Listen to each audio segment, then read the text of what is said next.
takeoff, please. Today we're exploring a super fun and yummy place in Sapporo called Shiroi Koibito Park. It's not just any park, it's a sweets theme park. Everything here is all about chocolate, cookies, and candy. The park was created by a chocolate company called Ishiya, the makers of the famous Shiroi Koibito cookie, a soft white chocolate cookie that everyone in Hokkaido loves. Yummy! In Japanese, Shiroi Koibito means white lover. The name came from a snowy day when the founder saw falling snow and said, white lovers have arrived. That magical feeling became the name of the cookie, and then the park. Inside the park, it looks like a fairy tale town. There are many houses, like a little village, and rose gardens everywhere. The roses and cute houses are inspired by European-style villages, so it feels like walking in a dream.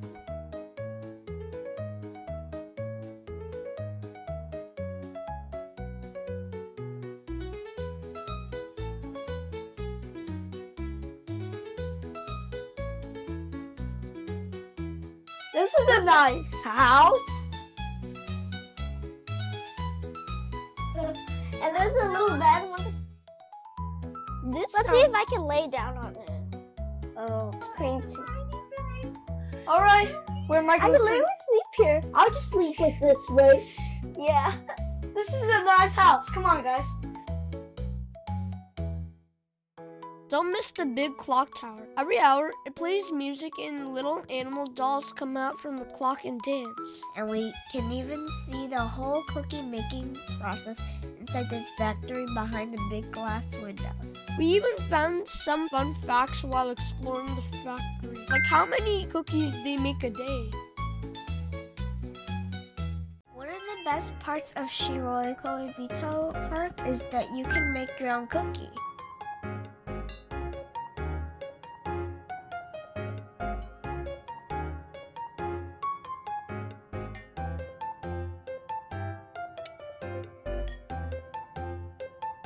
And not just any cookie, a giant chocolate cookie.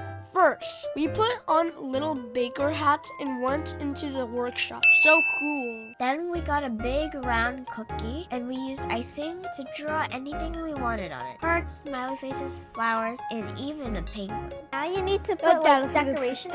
Now you do the decoration. Can I do it? Yep. Yeah, just do it however you want. Cause like, you're supposed to be creative. Oh. Good thing there was no chocolate in it.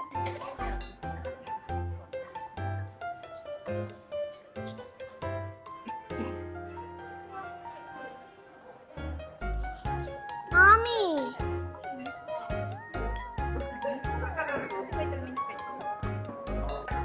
Is it pretty? Yeah, I love shiny stuff.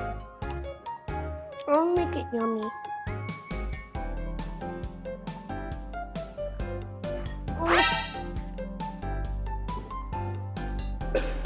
I got it. This is like banana. Banana. It's yellow.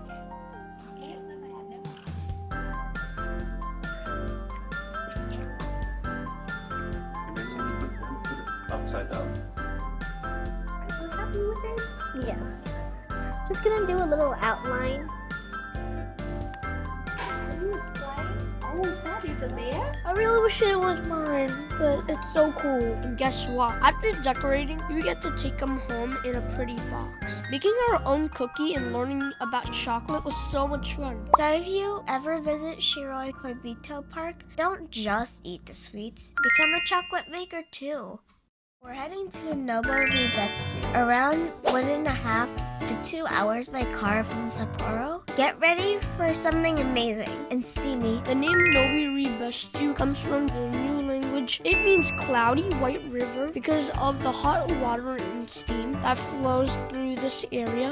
Noboribetsu is one of the most famous hot spring towns in Japan, but the most famous place here is called Hikokudani, which means Hell Valley. It's called Hell Valley because of all the steam, bubbling mud, and boiling water, and the strong smell of sulfur coming up from the ground. It looks like a scene from a volcano. And that's because it is a volcano. Hikokudani sits on top of an old volcano. But don't worry, it's dormant. which means it's not active right now and totally safe to visit. At the entrance, there's a giant red statue with horns. That's an Oni, a Japanese demon. But this Oni isn't meant to scare people. He's a guardian. He protects the land and the hot springs from evil things.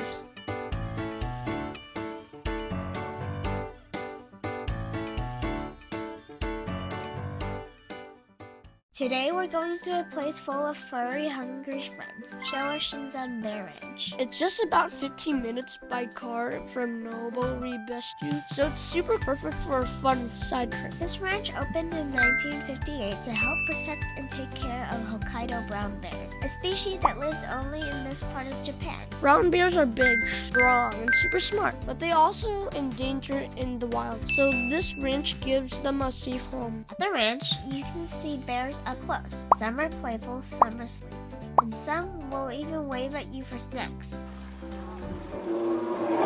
Oh, they're fighting over the cookie. Look at that bear. He wants some.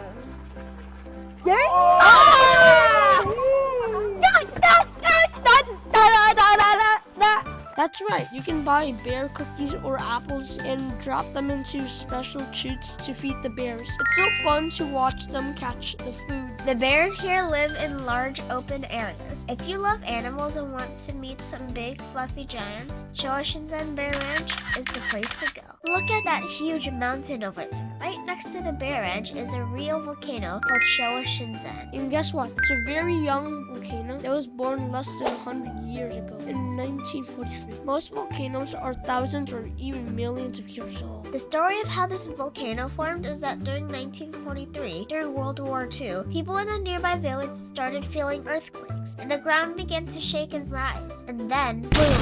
Smoke came out, and a brand new mountain was born. That mountain is Showa Shizan. Shizan means new mountain, and Showa is the name of time period in Japan when it appeared. Now, Showa Shizan doesn't erupt anymore. It's a dormant volcano, which means it's rusting, but you can still see steam rising from the top, like it's breathing slowly. Today, we're taking a super chill trip to Lake Toya. It's one of the most peaceful places in Hokkaido. This calm, round lake was actually made by a giant volcano eruption of Mount Musu. Just like many volcano areas, when the volcano exploded, it left behind a huge empty crater. Over time, rainwater, melted snow, and underground water filled it up. That's how Lake Toya was made. It's like a caldera lake, and it's special because it never freezes, even in the cold Hokkaido winter. You'll see flowers in spring, steam in winter, and some of the prettiest views in all of Japan. It's the perfect place to relax after a whole trip of fun and adventures across Hokkaido.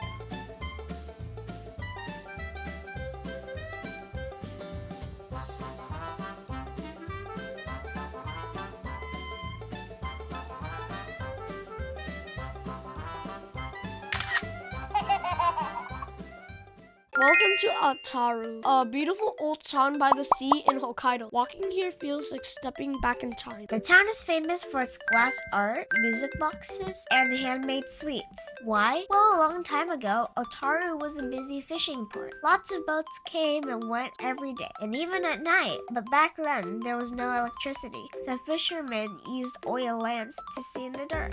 Those oil lamps needed glass covers to protect the flames from the ocean wind. So Otaru started making glass just for those lamps in the early 1900s. But when electricity came, people didn't need oil lamps anymore. But the glass maker didn't stop. They started making beautiful cups, bowls, and decorations instead. That's how glass art became a special craft in Otaru. And what about the music boxes? Around the 1910s, foreign traders brought music boxes from Europe to Otaru, so people here loved the gentle, twangly sound they made. So local artists started making their own music boxes, some for glass, wood, and even ceramics. Now, Otaru has a large music box museum where hundreds of music boxes play all kinds of songs. Some look like animals, houses, even cake, and you can even make your own.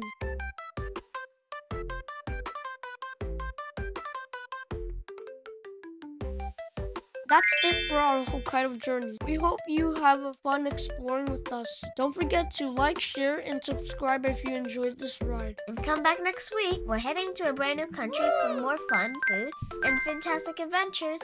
See you next time, friends. Bye!